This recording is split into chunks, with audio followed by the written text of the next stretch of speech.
Happy Monday, everyone. We're going to jump right into today because I have a lot to review and kind of a short time to go in.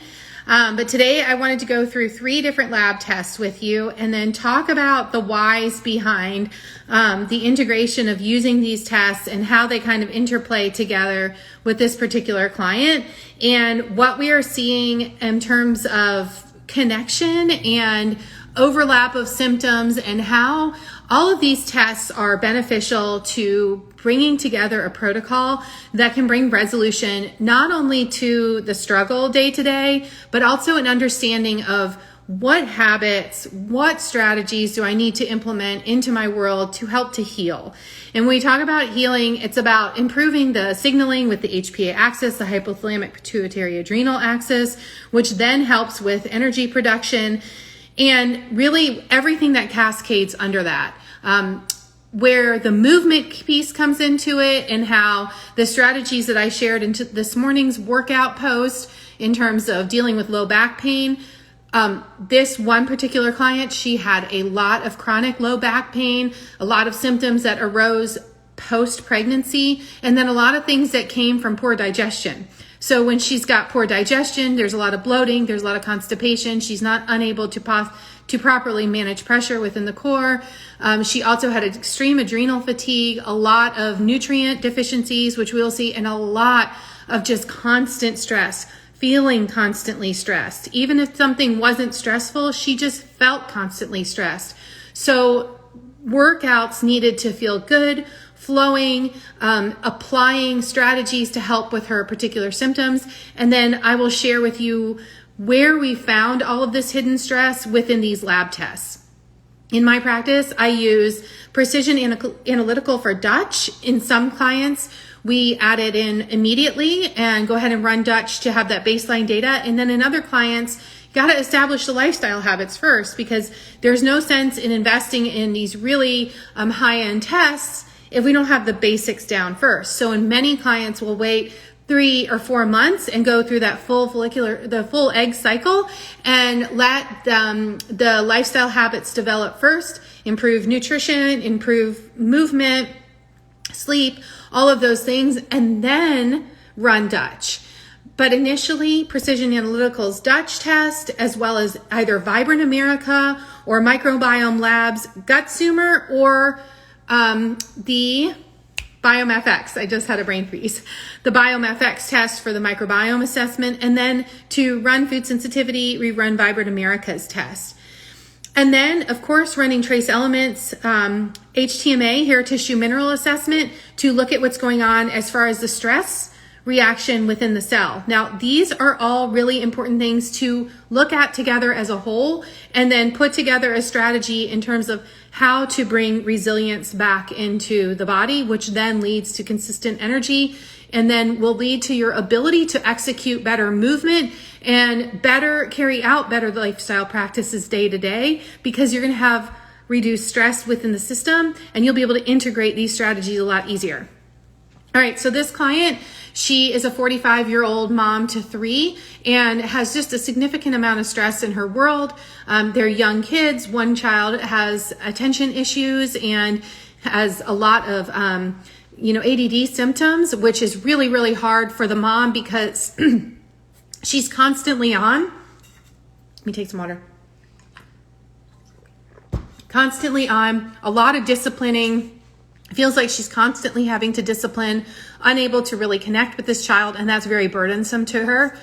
She then also has a history of eating disorder. So when she was in her 20s, she was restricting food as a young athlete, and then has a history of lower back pain, like I said, that started after her second baby and then just increased in intensity after her third.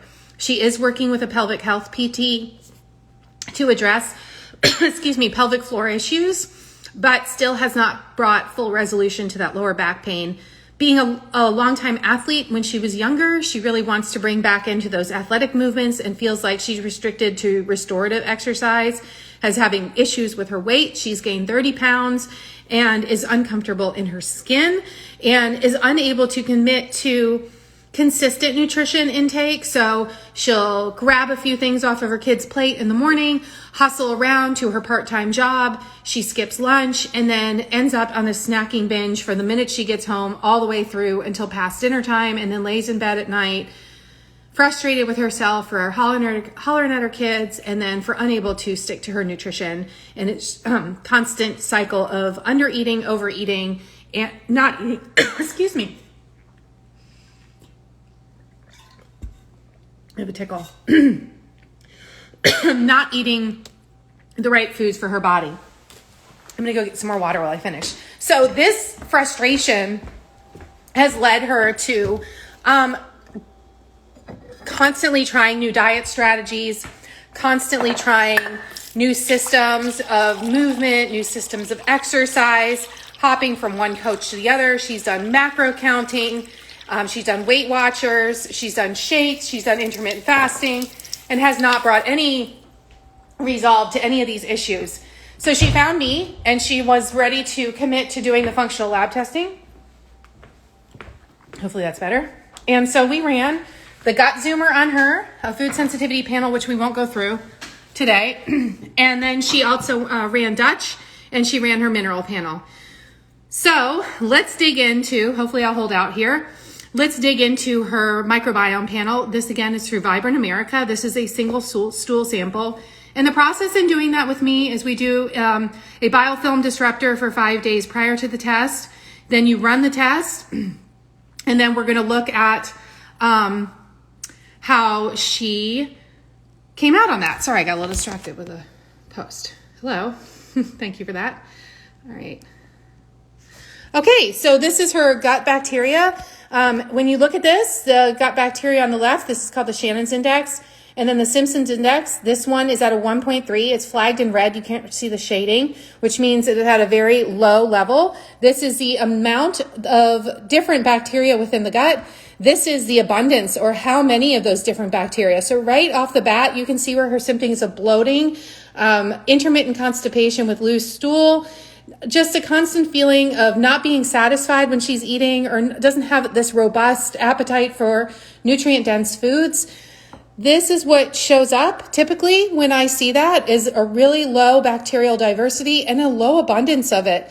And when that happens, this is where we start, right? So when we have deficiencies like this, the gut is just really low. There's not a whole lot of landscape available for the bacteria to set root, and there's not enough species. It's just like a barren desert, would be the best analogy I could give you. And that will affect her abundance of her ability to produce endogenous vitamins and minerals.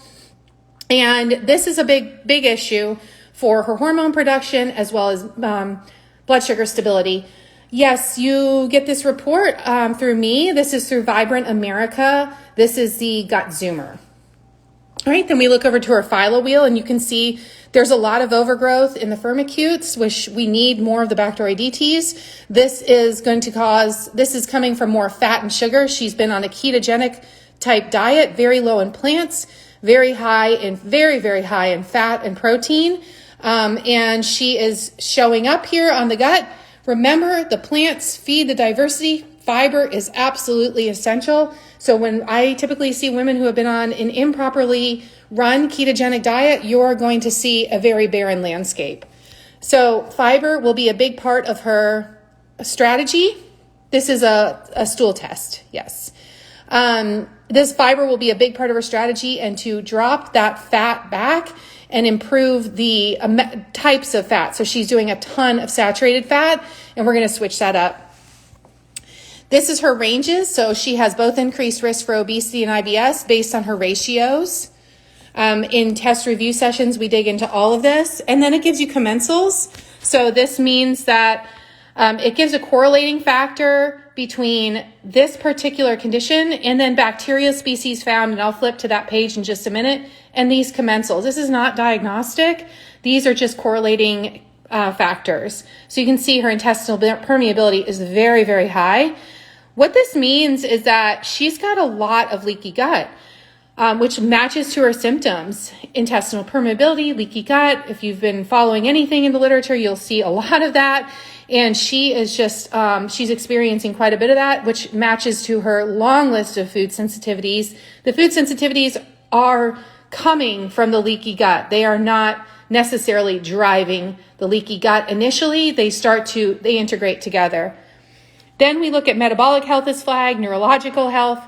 This is in her looking a lot of brain fog. When you have brain fog as a mom, you get overwhelmed. When you get overwhelmed, you start yelling. This drives more stress cycles. This drives overeating cycles. This drives inability to focus on movement patterns, makes exercise more daunting, everything in life more daunting. So neurological health is huge, huge for moms. Not flagging for SIBO, but autoimmune health is flagged, as well as liver health and IBS. So let me show you my plant here for a minute while I scan to the next page to not expose her info. Inflammation, curiously on her, was not very high.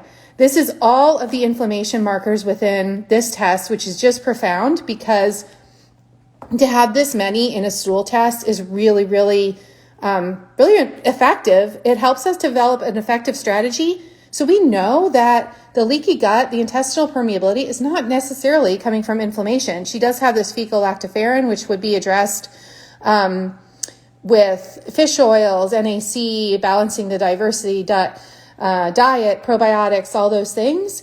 But this is also correlative to diverticulitis, irritable bowel disease, and then bacterial and parasitic infections. But we know based on this test, she has neither because this test screens for bacteria as well as parasites, worms, helminths, infections, all of those things. There's my plant again. But when we come down to her stomach acid, this is a big rock for many moms. And like I said, she's had a lot of stress for a really long time. And when we look at her pancreatic elastase, this is her stomach acid production, right? This is really, really important to note this. 116.7 is extremely low. Remember I said she's eating a ketogenic type diet, tons of meat. Well, she's got undigested meat fiber in her stool. This means she is not fully breaking down that protein, and it will reflect in her ability to digest those amino acids, use them to produce neurotransmitters, body repair, all those things. This is quite important that we address this low stomach acid. She's going to be deficient in vitamin A, D, E, and K for fat-soluble vitamins, micronutrients. And these are things where we adjust the meal size as well as, betaine HCl, using that, pepsin, pancreatic enzyme supplements, bitters, bile salts, taurine, all of those things will help to come in to support this because this is our bedrock. You can have perfect nutrient intake, but if you're not absorbing any of it, what good is it, right? All right, so we're going to scroll down to fat absorption. So her total fecal fat, she's excreting a lot of the fat that she's consuming, which she is eating a very high fat diet, well over 150 grams per day, which is a lot of fat to consume. This is a big deal because then all of the fat below it is going to be impacted as well. This also addresses her fat-soluble vitamins. So we hear phosphatidylcholine, serine, inositol are all powerful when these phospholipid markers are present. Let me scroll it down.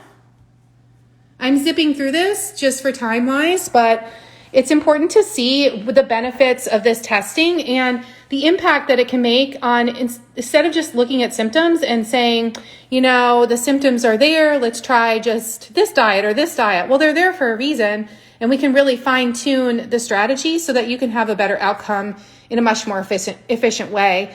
All of her bile acid metabolites look good except for DCA and LCA to DCA ratio. What that means is, again, this is flagging for fat-soluble vitamins, as well as importance of improving her stomach acid. Bitters, bile salts, taurine, same things are important. Now, this is an important ratio because it's elevated in certain types of cancers. Colon cancer is one, and it's also increased or raised when we have gallstones or after gallbladder has been removed. This is typical of someone who is not digesting their fats well. And then here's our big rock. Here is where all the intestinal permeability comes from. Very, very low in her short-chain fatty acids. 18.5 is crazy low. You can see the range here is 45.4 to 210.1. She's low in propionate, which is very high in short-chain fatty acids, butyric acid, salts. So we're use things like berberine, resistant starch, which, you know, cooked in cooled white rice, white potatoes. But again, she's on a very, very, very low carb ketogenic diet in an attempt to lose weight, to try to balance her blood sugar. And you can see how that's backfired for her. A lot of ketogenics can be run properly where she's got a really effective strategy, including many plants, but she is not doing so. A lot of fat, a lot of cheese, a lot of meat, and it is reflecting big time in her microbiome. When you do not have short-chain fatty acids, you can't produce the mucin layer that coats the lining of the intestine. And so this is something that needs to be improved on her, and she will do very well with nutritional intervention to support this. This will make a really big difference in her digestion. Once she starts absorbing her food, starts having a better microbiome environment, she is going to have just a life of difference. Her days will not be such an enormous task like they are now. All right. Then we scroll down to her fecal antigliadin, which is very raised here. This shows a lot of gluten sensitivity. Remember, gluten can be found in many things. Even if she's not eating a lot of wheat, she can be exposed by her partner's meals. And this is just one marker of wheat sensitivity. On the wheat zoomer that we ran for her, she is lit up for wheat. So she's getting not only exposed to a lot of wheat, but she is very, very sensitive to it, which affects the brain.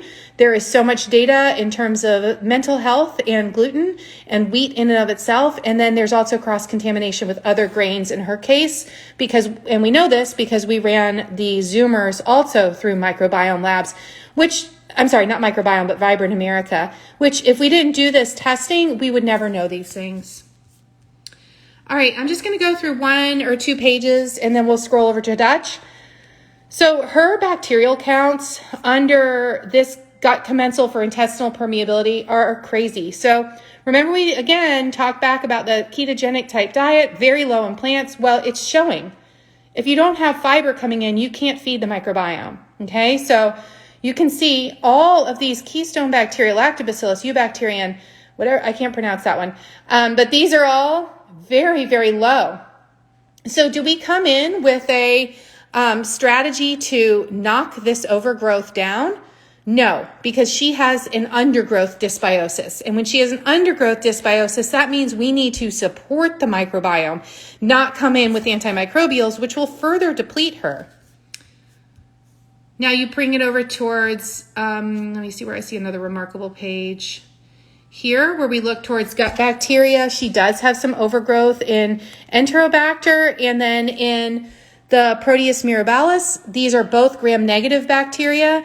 This is significantly overgrown, but again, the dominating dysbiosis for her is going to be with the undergrowth. This goes on to 5 different pages of bacteria. We will not go through them all. I'm trying to see if there's anything else significant. No. And then we go through, let me show you her neurological health page. Okay. So the neurological health page, she has quite a bit lit up. And again, we talked about depression, anxiety, stress overload. Guys, the gut is intimately connected with the brain. And when we have these overgrowth patterns, and then we have the brain symptoms as well, we have a match made in heaven. So that means that we can trace this back, especially this D. sulfibrio is very, very powerful bacteria that can affect the brain health. And these are correlative to autism, but this is also correlative to anxiety, depression, brain fog, symptoms of overwhelm. So strategies for her are going to be massive improvements in her intake and her nutrition strategy, as well as looking at her particular microbiome and which beneficial bacteria she needs to add in both through food as well as through supplementation, and then how to support the terrain of the microbiome. And then, of course, like we talked about, stomach acid. So now I'm going to pull up her Dutch and show you Dutch. this is actually, yes, it is. Nutrition is so important. And that's where it becomes frustrating because you'll see a lot of people say, well, just do the best you can. Well, she is doing the best she can every day. She needs one step above best she can to dig out of this, because this is not an 80-20 situation. This is I'm going to really watch everything I eat so these symptoms don't develop into a chronic disease where this is the rest of my life, right? She's 45. There is no reason she should be so sedentary, so overweight, so frustrated with her world. It is very, very important that her nutrition, she has a nutrition strategy she knows she needs to eat better. And like my reel yesterday was saying, it's not that we don't know this. It's how the heck do we integrate this with children? How do we keep this going? What movement do I do that doesn't make me feel so terrible? She should not feel guilty, feel bad, feel, any shame, because she didn't know better. She's doing the best she can. So now it's a matter of what strategies can we implement, stepwise approach for these habits to stick for the rest of her life, because she is a mirror for her children. So her children are going to be watching her, and this is so important that she is able to model these behaviors on how she wants her children, because she's got, young children, and she's got one with ADD. I guarantee you the food is a big part of it. So and she realizes that now. So now it's up to me as her coach to help to support her in strategies, and then she's going to integrate them into her world, right? So motherhood is hard, but when you have all these issues, it makes it 10 times harder. So let's look at her Dutch. So actually, surprisingly, she has a cortisol awakening response. It's not very robust, but you can see food dye for sure. You can see the change here in her initial response. So this is a cortisol rhythm. You use a saliva sample. Dutch used to use a spit.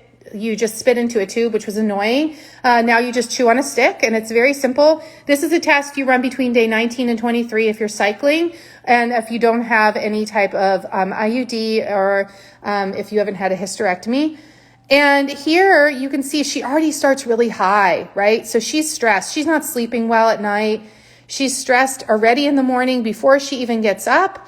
This is the overnight cortisol.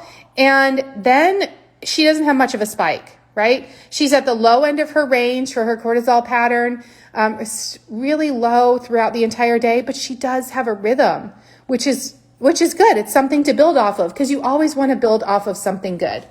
Her estrogen looks good. There's no estrogen dominance. And look at that progesterone. Fantastic. So she's got some resilience built into her despite all of this stress. Look at that DHEA. So, and testosterone looks very robust, within range, right? So DHEA being so high means that she's been under a significant amount of stress for a long time. And then look at her metabolized cortisol. So total cortisol production throughout the day, right? This is very, very low. We need to see that significantly higher to help to support the HPA axis, right? So she has been running hot for a long time. The body is just tired. It's tired. It's worn out. So we need to continue to support the adrenals, and all of the lifestyle practices will come in, but we're also going to use adaptogenic herbs. So let me show you my front again.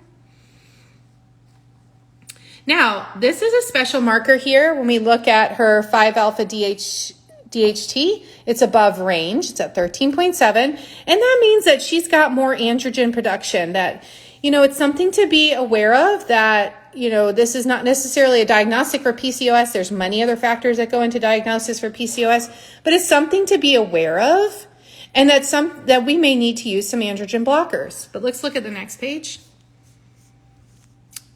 Make sure I get all the information off here. Okay. So we can see that her DHEAS, which is, we can see that inflammation. We look at that for inflammation. It looks great.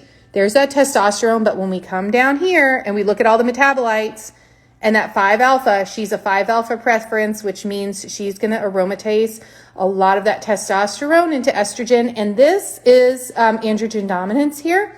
So we'll use saw palmetto is one, and we'll use some androgen blocker herbs. And then again, look at that progesterone. It looks fantastic. And when we look at her estriol and her 16-OH, that looks great. This is a marker. We look at these two for gut. And her, let me make sure I'm not, the names pop up here everywhere. When we look at her phase 1 detoxification, it looks really good.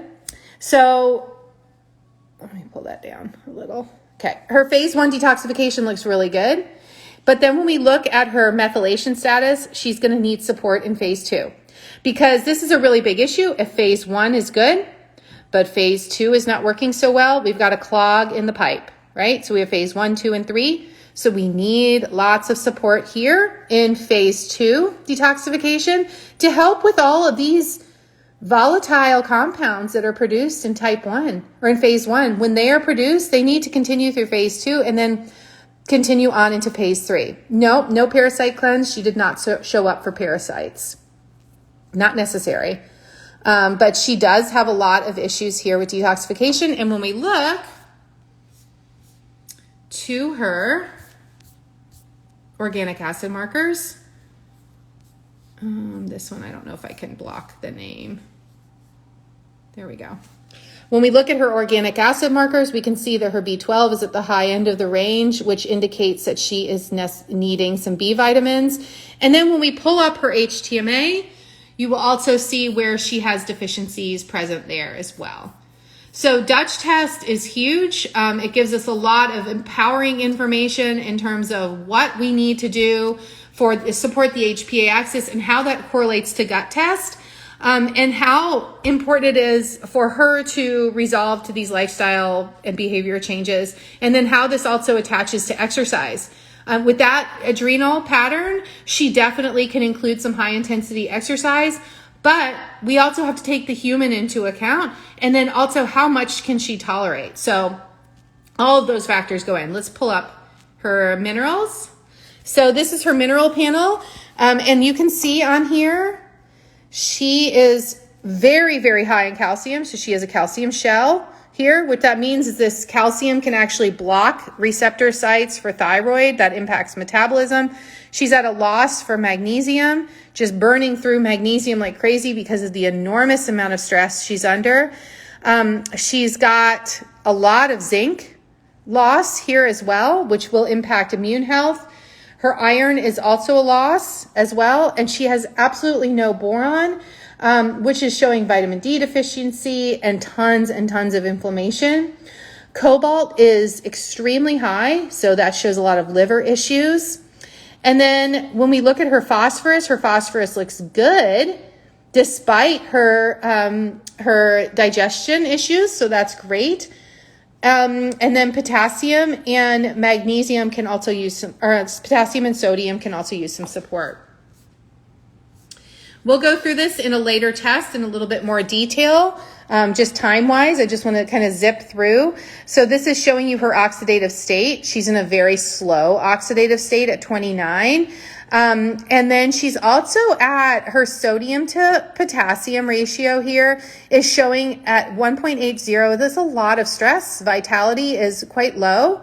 40.60 is her calcium to potassium ratio. This is her this is a lot of hypothyroidism, slow thyroid activity because of that extremely high calcium shell. This is her zinc to copper ratio, which is hinting towards some copper toxicity issues potentially. And then again, we circle back to those adrenals at 0.47.